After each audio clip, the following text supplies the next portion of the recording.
Hi, Ted Ludwig here, and welcome to episode 2 of Guitar Chat with Ted. I just wanted to thank everyone that listened to the last episode, our first episode. It was really a success, and really enjoyed doing it. And I hope to do one per week and keep this thing going. So yeah, thanks to everyone, and also let's my goal is to get 10,000 subscribers. I know that's a pretty big goal, but subscribe to it, share it with your friends, or any kind of jazz guitar groups would be great. So what we're going to talk about today is something that every jazz guitarist needs, and it's something that many jazz guitarists learn from the get-go and develop throughout their entire career playing. But it's something I want to turn everyone on to because it's something that I find a lot of people struggle with. And that's the use of chromaticism, how to get chromaticism in your playing, making beautiful chromatic lines in your solos. And so I'm going to talk about some concepts about how to do that today. And I've been thinking about which tune I wanted to play for you guys to demonstrate this, and I think the best thing to do would maybe do a modal tune, so that way we can just deal with not very much as far as changes, and just deal with playing lines with these concepts. So here we go.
That was, famous Miles Davis tune called Milestones. And that shows it because it's basically two chords. G minor is the entire A section, and A minor is the B section. It's very, very simple as far as harmonic structure, but it's a great template to discuss chromaticism.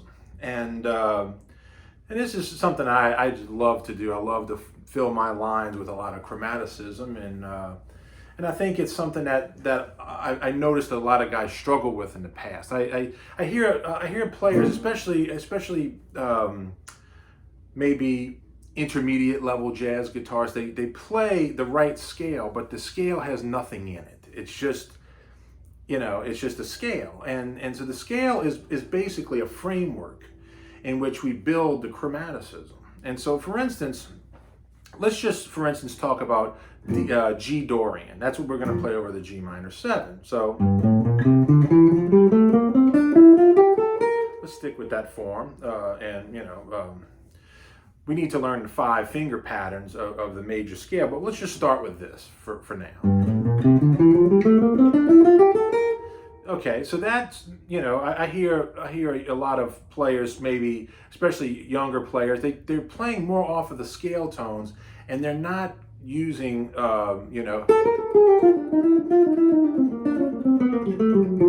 doesn't sound like that. It sounds more like, it's more like just right on the scale. So what I want to talk about today is some tools to create this chromaticism. And so there's basically 3 tools that we need to understand. The first thing, before we talk about those tools, we need to understand what a target note is. Target note is simply this. It's a diatonic note, which simply means it's in the scale or it's in the key. And so we have to have a target note, and we can have many target notes in a line. And the line's not just one target.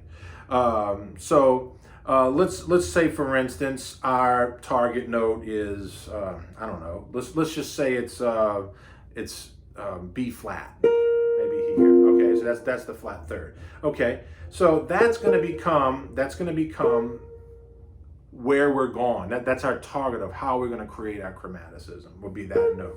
So, for instance, if I want to play, say that becomes the target. We use a tool, and we're going to get to these tools right now. We're going to actually use that as a landing point. It'll be temporary. Okay, so the first type of chromaticism is, the first chromaticism tool is neighbor tones.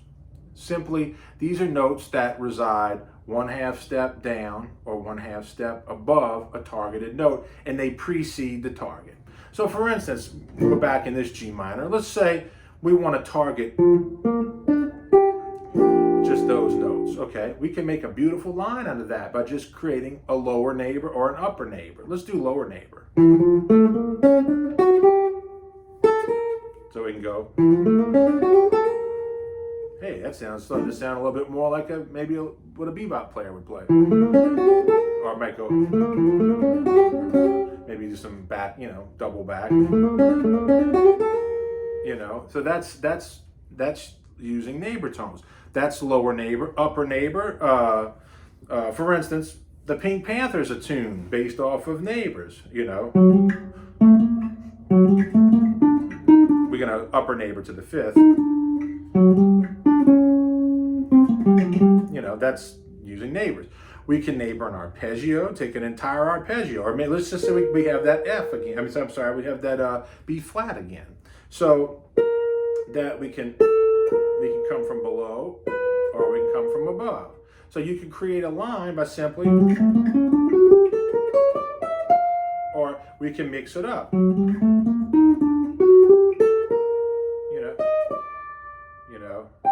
Or maybe create a neighbor like that. So we use these all the time. One of the most important is the major 7th is a neighbor to the root. Okay, that's a leading tone. So if I was playing a line,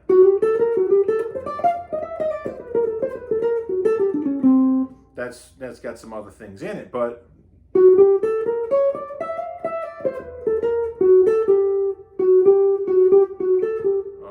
that's an enclosure.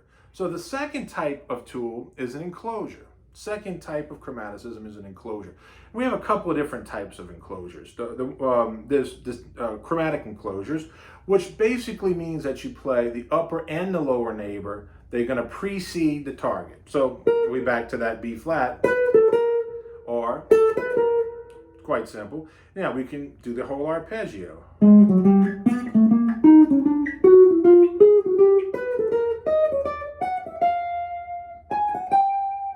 Neighbor each one of those. You know, we can neighbor, we can take any little form we want. Or we go to other. Same thing can happen with bass lines, you know. I mean, you can walk bass lines and use this. You can use it with chords, you know. Maybe, I guess, you know. So, and then as far as enclosures, there's three types of enclosures. There's chromatic enclosure. So there is diatonic enclosure, which means,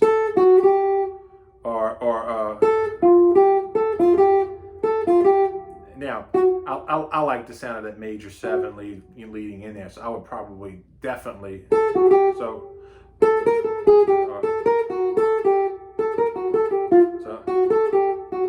that's a diatonic enclosure, means that both the upper and lower notes are going to be diatonic. A chromatic enclosure, usually one, sometimes both, but most of the time it's one of the notes ends up being diatonic and the other non-diatonic. So,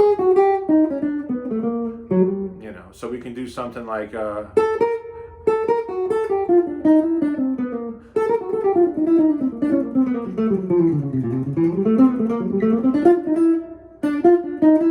which leads me to the last type, which is double enclosure. So double enclosure means that there's usually two types, like two notes, either in front or behind, or both of the. So for instance, if we have that B flat again, we can go. So we played two notes below, two notes above, and then landed on the target. Notice that major 7, that's borrowing from the melodic minor scale, or we can call it a minor bebop scale. But it has we can create a beautiful diatonic enclosure to the root, you know. Real common. They both sound like double enclosures, but a true double enclosure is going to have two notes in both sides.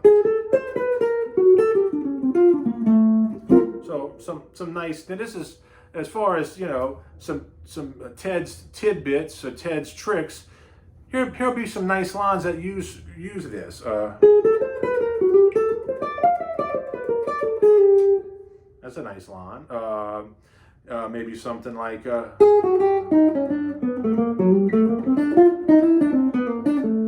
another nice little line you can have. Another nice one. You know.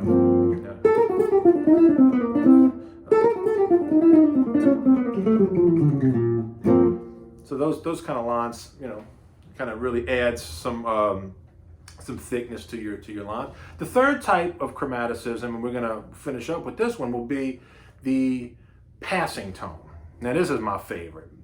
Passing tone means that it's a non-diatonic note. It's always non-diatonic, and it's used from passing from one diatonic note to another in a directional pattern. So for instance, if I was going, I can go,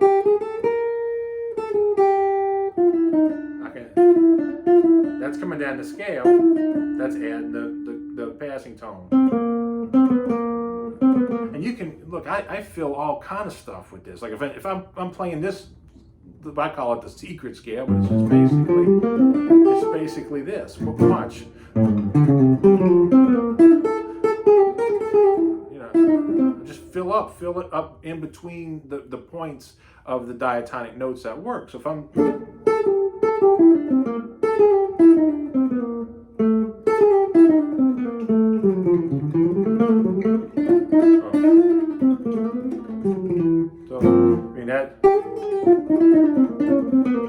then I like doing snaky things. I got this from my teacher, Steve Mazakowski, which is things like. So in the last episode, we talked about larger intervals that are fun to play. But I also like the little snaky, the little, you know, and that's achieved by small intervals and then side slipping. So you can take any of these types of lines, you know. That's a regular line. Now watch when you go up a half step in the middle of the line. Start in, go up a half step, and then come back in. We don't want to stay up. We want to come back in. So watch this. Kind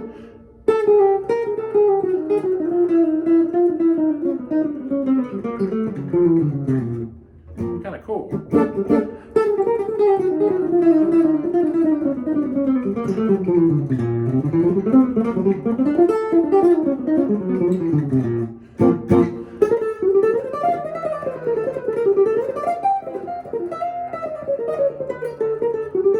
And the same thing, I went out.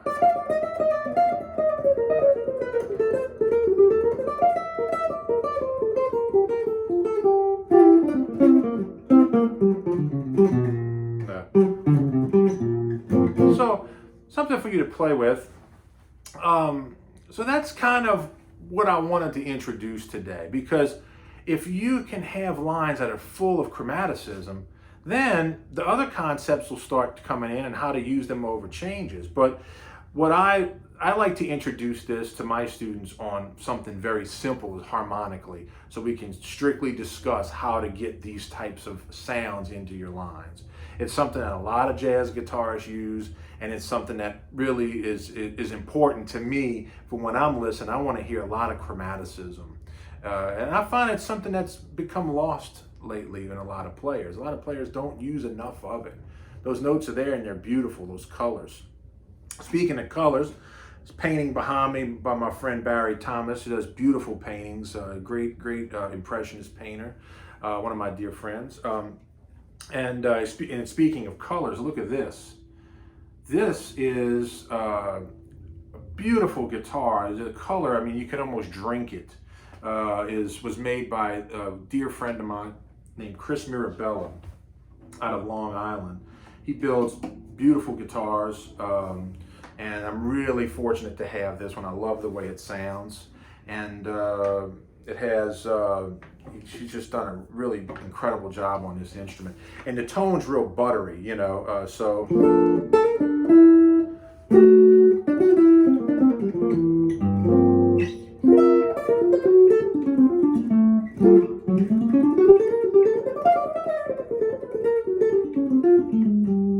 It's a beautiful sound. Neck, the playability is amazing.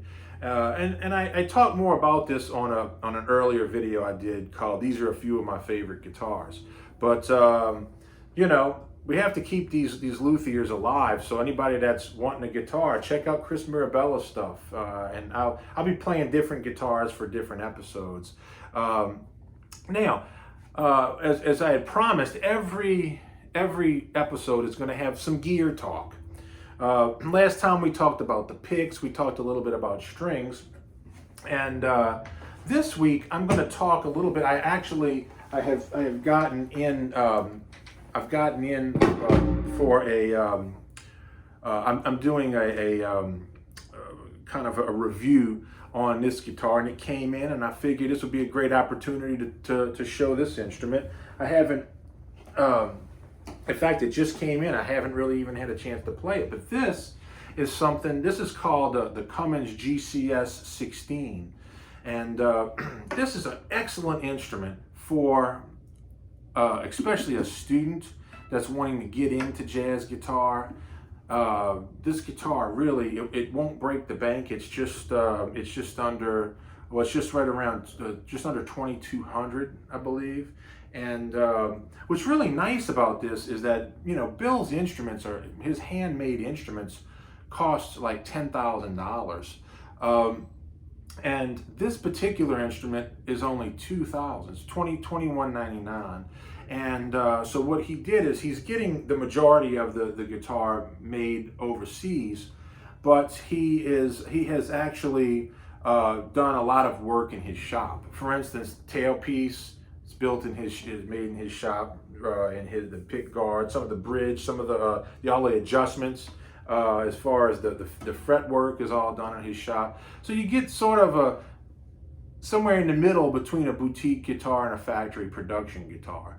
Really cool. And of course, I'm never going to make this a sales pitch, and I don't ever want to do that in any of these episodes, but it's a good opportunity to review this instrument. So we'll just plug it up and play it a second. I know Bill had mentioned to me that he did something interesting with the pickup, where he had the pickup wound by Ken Armstrong, that where it heightens the sound out of the middle two strings, and I thought that was really interesting. But sounds great.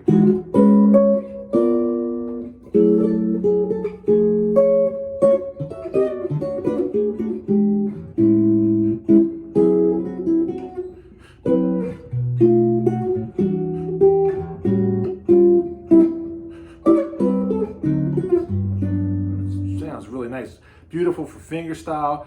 Let's try it out with a pick, see what happens.